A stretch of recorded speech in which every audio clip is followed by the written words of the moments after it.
Hey Akira, is eating healthy on a budget, is that even possible? Is that feasible? No? Yes it is. Seriously though, eating healthy on a budget. A lot of people are complaining about how expensive eating healthy foods is, right? It's really not an issue. It's just on knowing the ins and outs of how to spend your money wisely in certain areas of nutrient-dense foods. And so in this video, I'm going to be diving in full throttle on how you can optimize your wallet while seeking out the world's most nutrient-dense foods. So let's dive right in.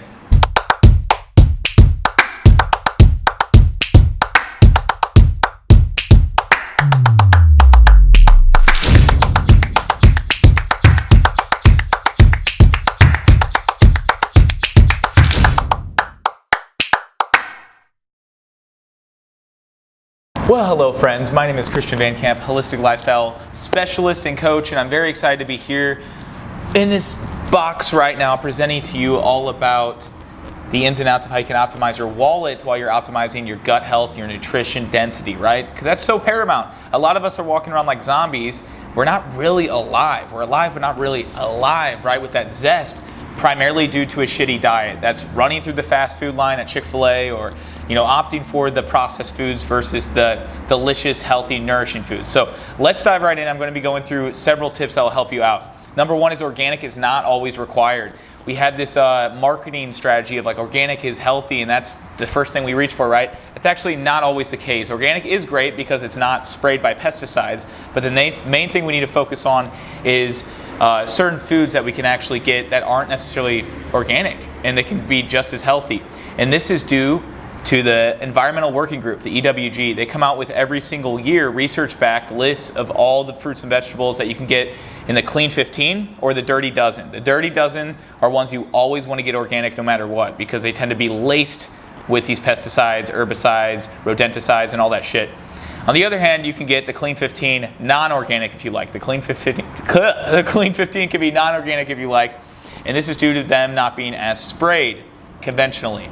And so the Clean 15 this year includes avocados, sweet corn, pineapple, onions, papaya, sweet peas, asparagus, honeydew, that's so good, honeydew melon, kiwi, cabbage, mushrooms, cantaloupe, mangoes, watermelon, and sweet potatoes. So all those guys I just listed right now, you can opt for non-organic if you'd like. They won't be as heavily sprayed, and that's saving you money, right? Because organic tends to be more expensive. On the contrary, the Dirty Dozen, right? This year, the Dirty Dozen is strawberries. Every year it tends to be this way. Spinach, kale. Avoid those at all costs, non-organic. They're so laced in sprays. It's disgusting, guys. It's so nasty. This includes collard greens, mustard greens, nectarines. Ooh, that rhymed. Apples, grapes, bell and hot peppers, cherries, peaches, pears, celeries, and tomatoes. Now, personally, I will never get any of those non-organic. I personally just don't spend non-organic in general. If I'm getting any kind of fruits or vegetables, I always try to get organic because I really don't know where it's coming from. But if you're trying to save a little bit of money over time, the Clean 15 and Dirty Dozen is a great option for you. So keep that in mind for saving your wallet. Another option for you, number two, is buying frozen, canned, and bulk. They tend to be so much cheaper. For instance, blueberries. I get my frozen wild blueberries all the time. Significantly cheaper than fresh blueberries. It's insane. And you can get them organic as well for an even cheaper cost. It's crazy. And actually, blueberries are one of those things that are on the Dirty Dozen. You want to be careful with all berries. They tend to be sprayed a lot. But anyways, besides that, frozen, canned, and bulk. Don't be, opting for everything so fresh. You can actually get it dried. You can get it in bulk. I'm a huge bean guy. I love legumes. Especially black beans. I use my pressure cooker like every single week creating meal prep. Highly recommend you get a pressure cooker, by the way. And you can get beans, a couple pounds of it for like $5. It's really mind-blowing, guys. So my staples are those beans, frozen blueberries, frozen fruits, putting them in smoothies, right? Great way to go about it. You can even get frozen avocado for cheaper than a normal avocado. Canned is a great way to go, but be careful about BPA and some of those linings. There's a lot of, estrogenic effects from those.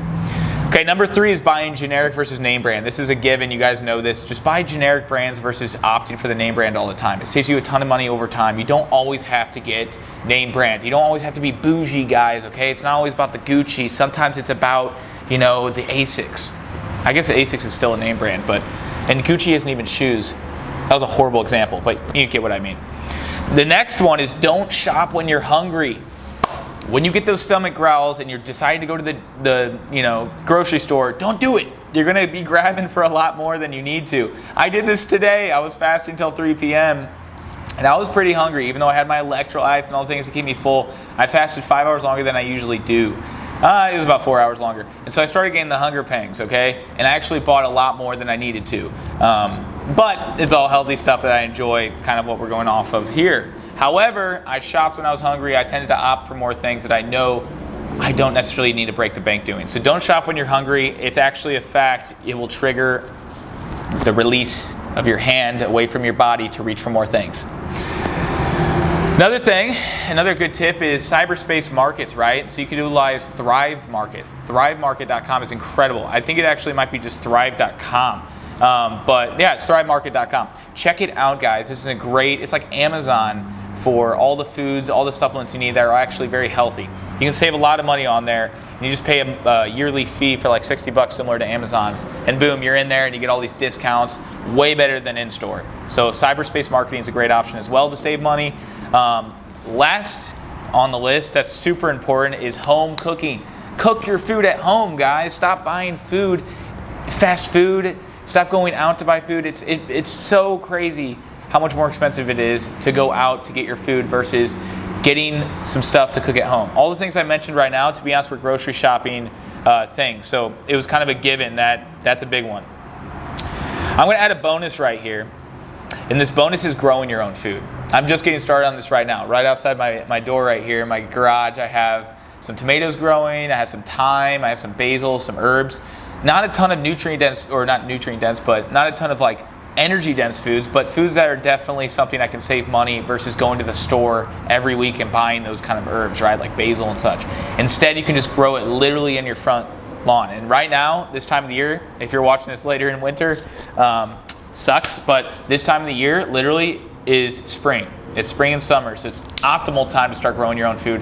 Alongside that, you can grow it indoors if you need to. Buy a hydroponic station, you can get some growing lights indoors. It's so possible. So grow your own food. It's really incredible. If you can even get chickens in your area, take advantage of that. That's insane how much money you save by getting your own eggs and potentially slaughtering them as well. So I want to go over some of my go-to list right now. This is just overall some of my favorite foods that I purchase almost every single week to support me and my health, but also are very affordable for most people. This includes eggs. I just brought those up. Get some pasture-raised organic eggs. The place I get them at Natural Grocers, it's like $3-4 a dozen. That is stupid cheap for the nutrient density in there, the energy density, and the health benefits from it. Choline, omega-3, so much. So get some eggs in your diet. So affordable. Alongside that, I love sardines. I love wild-caught fish like sardines, tuna on occasion, kind of scared of the mercury content in there, but just getting some canned fatty fish like that. Sardines are definitely the go-to. You know, they're like $2 to $3 a can, and that is some nourishment right there, guys. It's crazy. I did bring up a lot of things along the lines of the blueberries. I love the frozen blueberries. Those are incredible. Organ meats you can get really affordable as well, like liver and heart. People are not getting those as much because they're not high demand. People don't palate the flavor. I personally think heart is delicious. I think liver you can make delicious. Look at one of my YouTube videos on making a liver recipe. Guys, it is so amazing what these organ meats can do. They're significantly cheaper pound per pound than muscle meats and stuff. So take advantage of organ meats. Plus they're healthier. I mentioned the dried beans. Get those, lentils, quinoa, dried, all that stuff. Use a pressure cooker. It's incredible. You can get steel-cut oats. I love steel-cut oats. I get those quite often, especially on my training days. Great carb source. Not a ton of nutrients there, but a lot of good carbs, complex carbs for you. Frozen veggies are a great deal as well. So you can get broccoli frozen. You get any of that stuff. Hummus, sweet potatoes, all that stuff is great. Super cheap, won't break the bank. There you go. So that's a wrap for you guys. I gave you some brief tips you can take home with you. Utilize today if you go to the grocery store. Take advantage of this stuff. Save your money. But here's the deal. I want to emphasize this the most out of all this. We're in a time right now where resources they're getting limited, guys. We're having a lot of things going on right now with gas going up, with the price of everything going up, right? And who knows what's going on with all this farmland getting purchased up by Bill Gates and all these guys. I don't really know, but we need to take advantage of growing our own food and taking advantage of having our own supply of food and relying on ourselves for food as our own farmers, not relying on the farmers bringing in the food to the grocery stores, waltzing our way there. We can't trust it that that will be there all along, so we have to be careful. So that's a wrap, guys. If you got some benefit out of this video, well, please like, subscribe, and hit that little notification bell icon so you don't miss a beat on future videos coming out. And if you really got a benefit and you find someone else may benefit as well, please share it with them. You know, that's how you begin to create that domino effect of health and wealth to other people. Literally, health and wealth. We just talked about saving money here with health and nutrition. There you have it, guys. I'll see you on the other side.